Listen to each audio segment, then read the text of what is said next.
Assalamualaikum warahmatullahi wabarakatuh. Alhamdulillahi wa kafa, wassalatu wassalamu ala sayyidina Muhammadinil Mustafa wa ala alihi wa sahbihi ahli sidiki wal wafa, amma ba'du. Bagaimana pandangan Pak Ustadz tentang mahar sepasang sandal jepit yang lagi viral saat ini?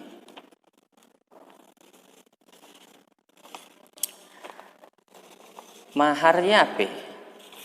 Mahar itu pemberian calon mempelai laki-laki kepada calon mempelai perempuan yang nilainya ditentukan oleh calon mempelai perempuan yang disetujui oleh kedua belah pihak yang nantinya disebutkan di dalam akad pernikahan. Mahar itu nanti otomatis akan menjadi hak milik si perempuan, hak milik istri. Maka tidak boleh suaminya, lakinya mengusik mahar yang sudah diberikannya, karena itu hak istri. Kecuali kalau si istri memberikannya kepada suaminya atas izin dirinya, izin si istri, baru boleh suami makainya. Begitu yang Allah jelaskan di dalam Al-Quran surah An-Nisa ayat 4. Boleh suami memakai atau menggunakan mahar yang sudah diberikannya kalau istrinya ridho mengizinkan. Kemudian yang lagi viral ini kan masalah mahar sepasang sandal. Biasanya kan kita seperangkat alat sholat, biasanya kita sebentuk cincin emas tunai dan sebagainya. Nah, ini sepasang sandal jepit. Bagaimana menurut pandangan Islam? Dalam beberapa hadis, saya sebutkan pertama, Nabi melamar Siti Khadijah itu dalam kitab yang disebutkan dalam kitab Ar-Rahiq Al-Maktum yang ditulis oleh Syekh Syafi'ur Rahman Al-Mubarakfuri, bahwa Nabi melamar Siti Khadijah itu isyruna baqarah, 20 ekor unta. Unta-unta yang belum dewasa, unta-unta yang masih anak-anak. Isruna baqarah, 20 ekor unta. Nah, sekor unta yang paling murah ya 35 juta. 35 kali 20, 700 juta. Bayangkan Nabi melamar Siti Khadijah itu 20 ekor unta. 20 ekor unta, 700 juta. Ia belum termasuk dengan aukiyah, dengan yang lain-lainnya. Maka kata Dr. Muhammad Syafi'i Antonio, Nabi melamar Siti Khadijah jumlahnya sekitar 1 miliar lebih. Bayangkan itu. Kemudian di zaman Rasulullah, hadis kedua, di zaman Rasulullah pernah ada orang mengadu kepada Nabi, perempuan nih, ya Rasulullah, ya ada laki-laki mau melamar saya tapi dia miskin. Apa mas kawinnya, kata Nabi? Bina laini, sepasang sandal.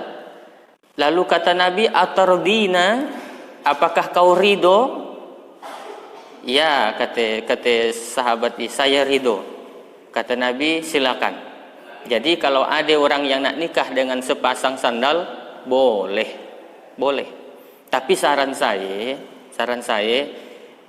jangan dilakukan. Saran saya jangan dilakukan, karena hidup tuh berumah tangga ada pasang surutnya.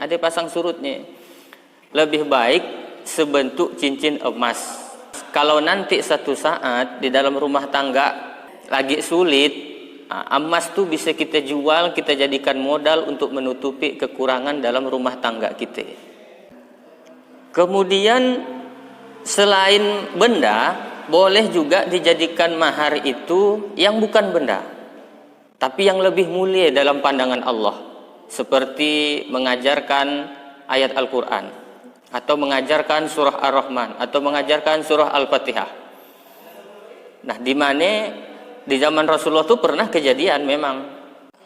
Jadi ketika Rasulullah sedang mengajar, sedang dakwah di tengah-tengah sahabat, lalu ada berdiri seorang perempuan, ya Rasulullah, kuberikan diriku padamu. Maksudnya nikahi aku ya Rasul. Rasul Rasulullah terus saja ceramah, diam, dan komen, not responding. Karena dah kelamaan dia berdiri, akhirnya berdirilah seorang laki-laki. Lalu berkata kepada Nabi, "Ya Rasulullah, kalau kau tidak mau, untuk aku aja beh." Kata Nabi, "Serius kau mau dengan dia?" "Serius ya Rasulullah." Kata Nabi, "Cari mas kawin." Baliklah dia ke rumah, cari mas kawin. Disik, "Ya Rasulullah, aku tidak punya barang, aku miskin." Kata Nabi, "Cari agi, walaupun sebentuk besi, cincin dari besi. Cari agi." Cari, tidak juga dapat. "Ya Rasulullah, tidak ada cincin besi." "Cari agi," kata Nabi, sampai 3 kali. Cari, dapatlah sigit kain, sialai kain. "Ya Rasulullah, itu ada kainku sialai." "Iya ke yang nak kau jadikan mahar?" kata Nabi. "Iya." "Kalau kain ye kau jadikan mahar," kata Nabi, "kalau kau pakai kain ngape?" "Au jua kata dia. Akhirnya dia malu, supan, jadi ditinggalkannya lah majelis dia. Ketika dia dah nak agak jauh dari majelis, kata Nabi, "Ya fulan, ta'al, kesini sebentar." Kata Nabi, "Hal ma'aka minal Qur'an?" "Apakah kau ada hafal Al-Quran?" Kata dia, suratu kaza, suratu kaza, suratu kaza, suratu kaza. "Saya hafal surat ini, saya hafal surat ini, saya hafal surat ini." Kata Nabi, "Zawajtukaha bima'aka minal Qur'an." Kunikahkan engkau dengan dia dengan mengajarkan Al-Quran. Makanya boleh menikah itu maharnya mengajarkan Al-Quran. Nah, kalau nantilah saya misalkan punya anak, ada orang nak melamar anak saya carikan laki-laki yang ganteng-ganteng di Sambas itu lah. Apa maharnya? "Kunikahkan kau dengan anakku bernama Fulanah binti Hatoli dengan mas kawin mengajarkan surah Ar-Rahman tunai. Tapi anak saya laki, ya mudah-mudahan nanti ada anak saya perempuan. Maka kalau dia soleh, insya Allah kita terima dia, bukan karena hartanya. Karena kalau anak kita nak dibandingkan dengan harta, anak kita kalau nak dibandingkan dengan harta, tidak sepadan, tidak layak. Anak yang dilahirkan bersimbah darah, bercampur air mata, keringat, paluh, darah, dilahirkan anaknya, taruhannya nyawa. Kemudian dibesarkan, diberi nafkah sekian puluh tahun, tiba-tiba datang orang nak melamarnya. Anggaplah dia nak melamarnya 10 gram emas. 1 gram emas itu 500.000. 500.000 kali 10, 5 juta. Sepadan anak kita diberikan kepada laki-laki hanya dengan 5 juta. Layak enggak? Tentu enggak layak. Tapi kenapa kita berikan juga anak kita kepada dia? Karena kita lihat laki-laki itu soleh, bertanggung jawab, mau dia menjaga, merawat dan mendidik anak kita. Makanya kita berikan dengan akad nikah yang udah tadi dilaksanakan. Berarti kita mengalihkan tanggung jawab kita kepada suaminya. Beralih tanggung jawab seorang ayah kepada anaknya. Makanya yang paling baik kata Nabi adalah, walaupun Nabi tadi itu maharnya 20 ekor unta, tapi kata Nabi, sebaik-baik wanita, dalam hadis riwayat Ahmad dan Abu Daud, sebaik-baik wanita aqalluha mahron, adalah yang paling mudah maharnya. Yang paling mudah maharnya, bukan yang paling murah, tapi yang paling mudah.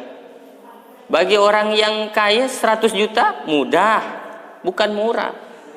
Makanya jangan, ini pendapat saya pribadi ya, kalau memang mampu janganlah sepasang sandal jepit. Kalau hidup rumah tangga kita mulus-mulus saja, lancar-lancar aja, bagaimana kalau rumah tangga nanti mengalami ombak gelombang, rumah tangga berkelahi, bertangkar, laki bini, diungkitlah bini, kau dolok nikah dengan aku kan sepasang sandal jepit nang. Atau dolok kau melamar aku kan nikah dengan aku 1.000 nang, yo aku pulangkan duitmu 1.000. Tapi karena rumah tangga ini adalah sebuah ikatan yang sakral, maka jangan dianggap main-main. Apalagi hanya kalau sekedar untuk viral aja, jangan. Jadi pesan saya, walaupun hukum nikah sepasang sandal jepit itu boleh, ya, bagi yang dah miskininya itu silakan. Tapi kalau yang dah ada pun gantilah dengan yang lebih mulia di sisi Allah, yaitu mengajarkan Al-Quran atau seperangkat alat sholat dibayar tunai. Itu dah lumayan lah. Wallahu a'lam. Assalamualaikum warahmatullahi wabarakatuh.